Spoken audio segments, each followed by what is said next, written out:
মইটা আপনি নাড়াচ্ছিলেন তাই না? না মানে হ্যাঁ আমার স্পষ্ট মনে হলো এই মইটা নড়ছিল, তারপরে তো এই ঘটনাটা ঘটলো। আচ্ছা, আপনার যদি আমাকে দরকারি হতো আপনি আমাকে মুখে বলতে পারতেন।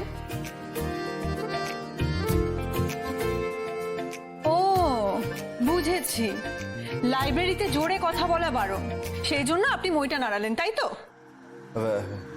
না না মানে হ্যাঁ কিন্তু রে এই কোর্সটা তো লাইব্রেরির নিয়মান থেকে বেশি ছড়িয়ে ফেলছে রে। উফ, কিভাবে রেস্কিউ করা যায় বলতো ভাই? এই বৌদি তো পুরো হ্যাঁ দাঁড়া না, উল্টোটাও তো হতে পারে, আর একটু দেখি। আপনার কোনো কাণ্ডজ্ঞান নেই? আমি যদি পড়ে যেতাম, পড়ে গিয়ে যদি আমার কোমরে চোট লাগতো, হাতে পায়ে চোট লাগতো, তখন কি হতো? পড়তে দিতামই না, তার আগেই ধরে ফেলতাম। আর এই বইগুলো সাজানো আছে, এই বইগুলো যদি পড়ে যেত সব, তখন? I love you, I love you, I love you. মন আমার আজ রাজি, হারতে সব বাজি, এ কেমন কেমন লাগে যেন সবই আজ। অকারণ হেসে ফেলি, কি এমন করে গেলি, মন পাগল পাগল লাগে কেন, কি মেজাজ বুঝি না কি যে হয় তোর কি ইশারায়।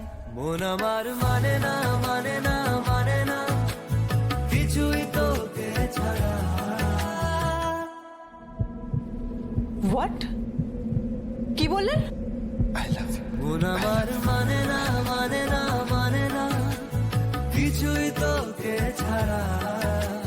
থামে না থামে না থামে না এই মন দিশে হারা। মানে না মানে না মানে না কিছুই তোকে আই লাভ ইউ ডিয়ার। থামে না থামে না থামে না এই মন দিশে হারা। Do you like reading books? I mean, have you read this book? You know, this is one of my most favorite book. কি বলছে কে জানে, তবে মনে হচ্ছে ভালো কিছুই বলছে। হেসে দি। হ্যাঁ আর হিরোটা অসাধারণ, আমি তো ভালোবেসে ফেলেছি। আপনার মনে আছে ওই হেলমেটের পার্টটা? হ্যাঁ, সেটা আমি কি করে ভুলবো বলুন।